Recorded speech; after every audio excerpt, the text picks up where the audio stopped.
DNA मित्रों, हिंदी के प्रसिद्ध लेखक प्रेमचंद ने कहा है कि परिवर्तन जीवन का संकेत है। विधानसभा चुनाव में राजनीतिक बदलाव कर पश्चिम बंगाल के आम लोगों ने भी इसी तरीके का संकेत दिया है। मित्रों, विद्वान कहते हैं हर सकारात्मक बदलाव अपने साथ जिम्मेदारी लेकर आता है।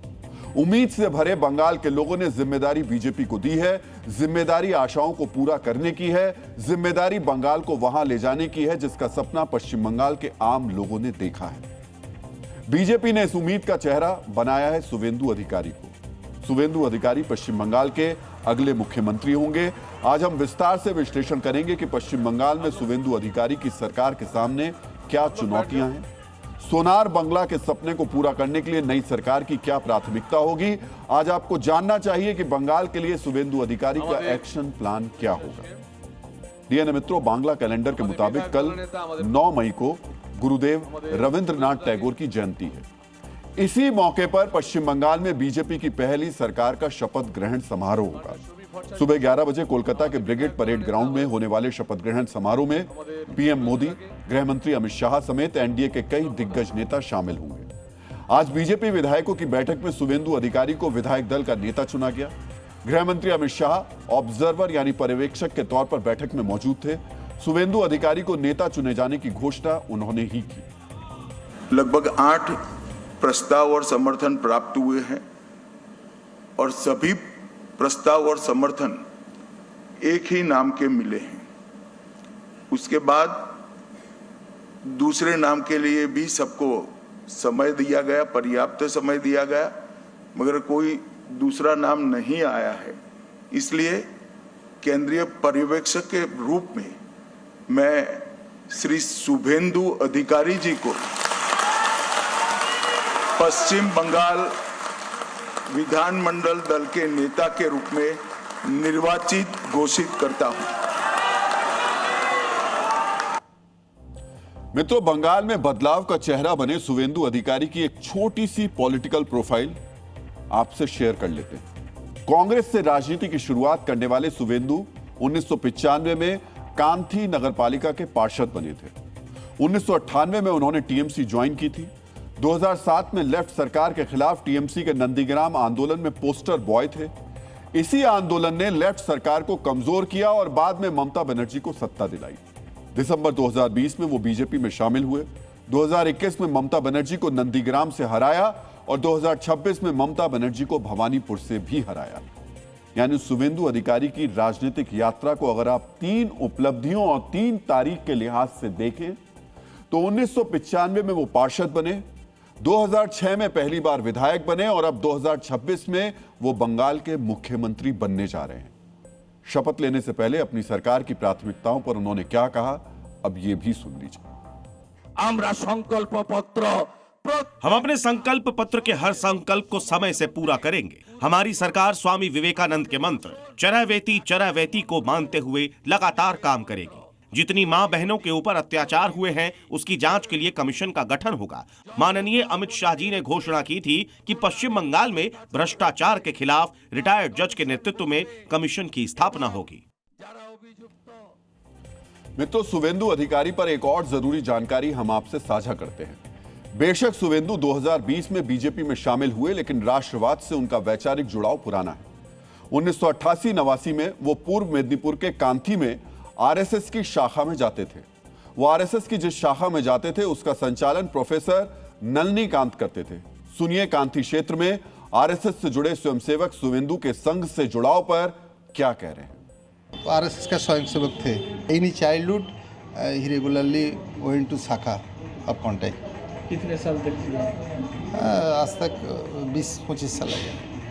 हाँ, तो रेगुलर स्वयंसेवक थे। शाखा में गया था, रेगुलरली गया था। कांथी में या बाहर कहीं? कांथी में? कांथी में ट्रेनिंग लिया? कांथी में आरएसएस का शाखा में गया था, शिवाजी शाखा में। शुवेंदु अधिकारी को लॉयन ऑफ मेदिनीपुर कहा जाता है, लेकिन अब वो बंगाल टाइगर बन गए हैं। वैसे पश्चिम बंगाल की राजनीति में शुवेंदु अधिकारी जॉइंट किलर भी कहे जाते हैं। मित्रों, इसकी बहुत ही दिलचस्प वजह है। 59 साल बाद पश्चिम बंगाल में ऐसा हुआ जब एक नेता 2 सीटों से चुनाव लड़ा और सीएम को ही, मुख्यमंत्री को ही उसकी सीट से हरा दिया। इससे पहले 1967 में बंगाल कांग्रेस के अजय मुखर्जी ने कांग्रेस के तत्कालीन मुख्यमंत्री प्रफुल्ल चंद्र सेन को उनकी आरामबाग सीट पर हराया था और साथ ही अपनी तामलुक सीट से भी जीत दर्ज की थी। आप में से शायद कम ही लोग ये जानते होंगे कि शुवेंदु अधिकारी अविवाहित हैं। उन्हें सीएम बनाए जाने की घोषणा के बाद बीजेपी नेताओं ने क्या कहा, ये भी सुन लीजिए। बंगाल के भावी मुख्यमंत्री श्रीमान शुभेंदु अधिकारी जी,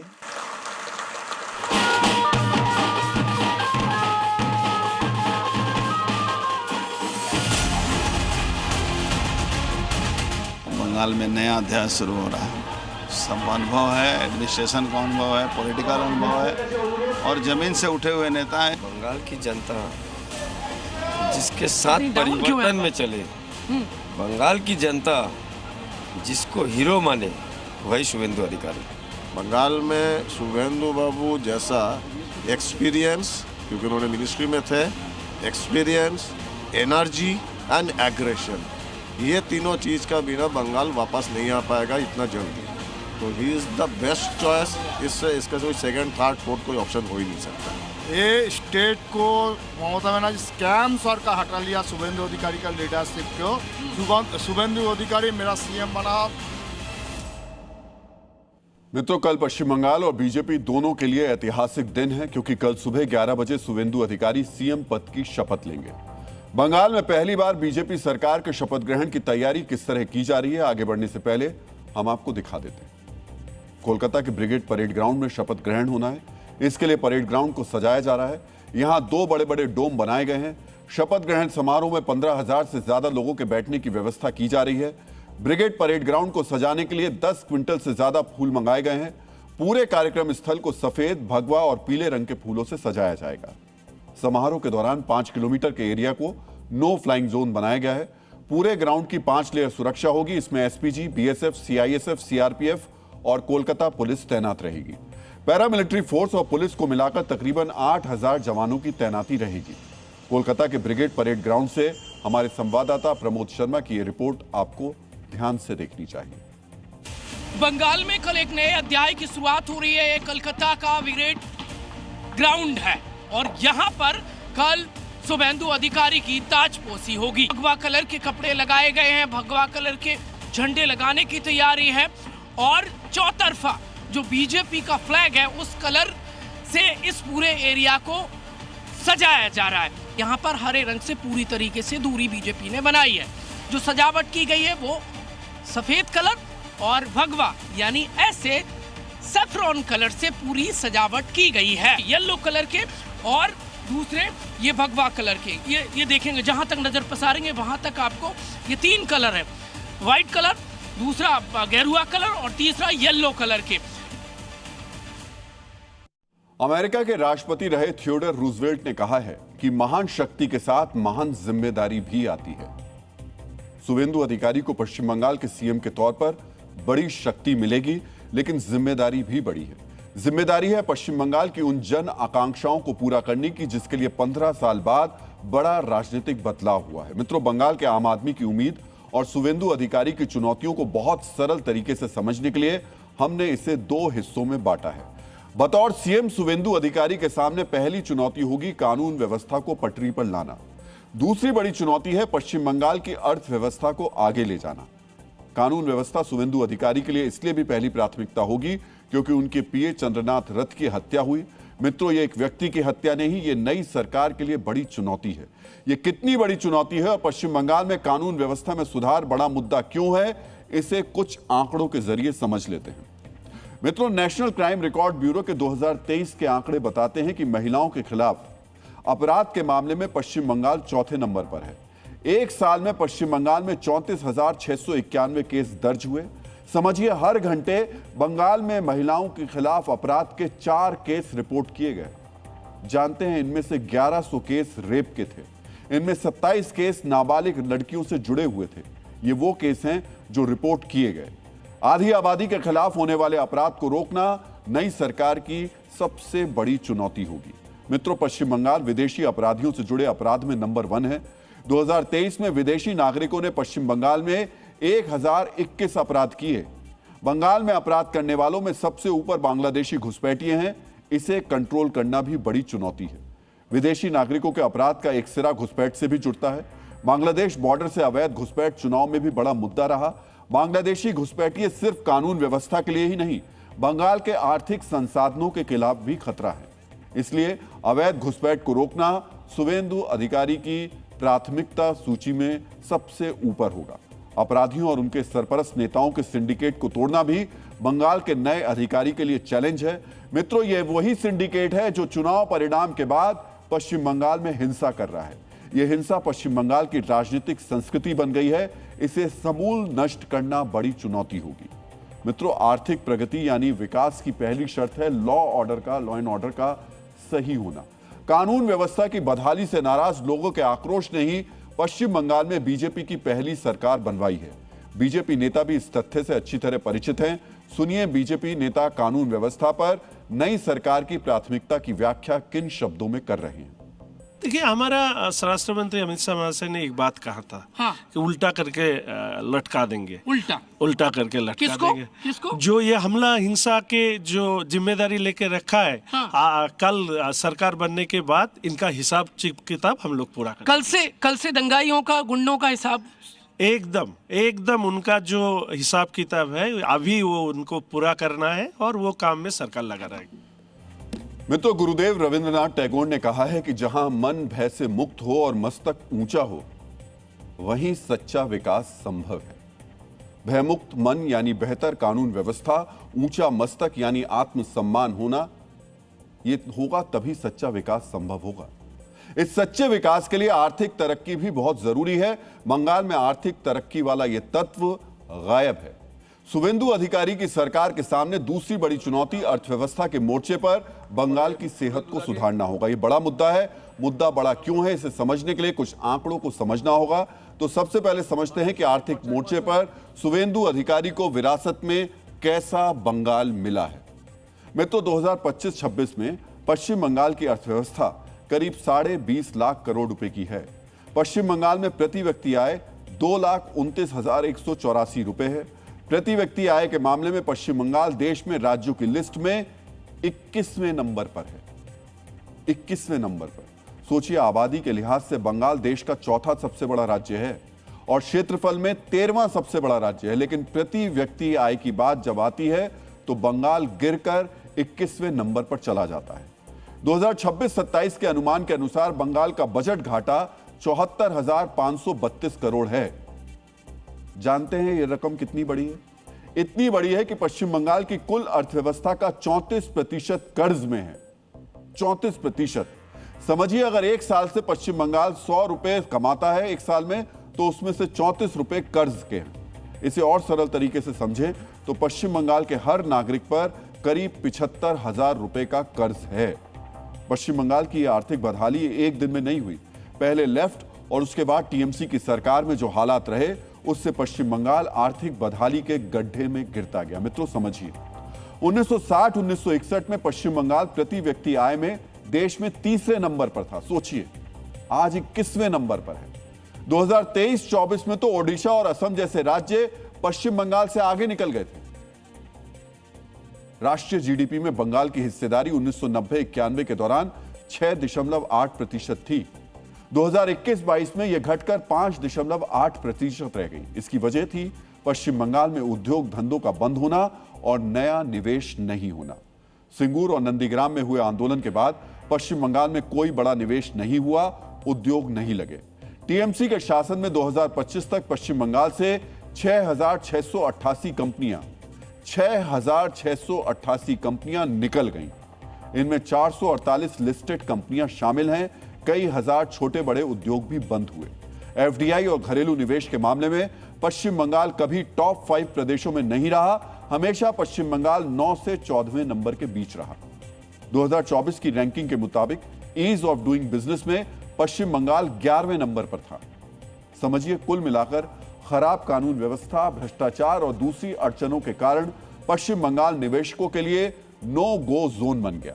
इसका असर क्या हुआ? राज्य में बेरोजगारी बढ़ी, नौकरी के लिए युवा दूसरे राज्यों में पलायन कर गए। इसीलिए शुवेंदु अधिकारी की दूसरी सबसे बड़ी चुनौती सोनार बांग्ला के सपने को जमीन पर उतारने की होगी।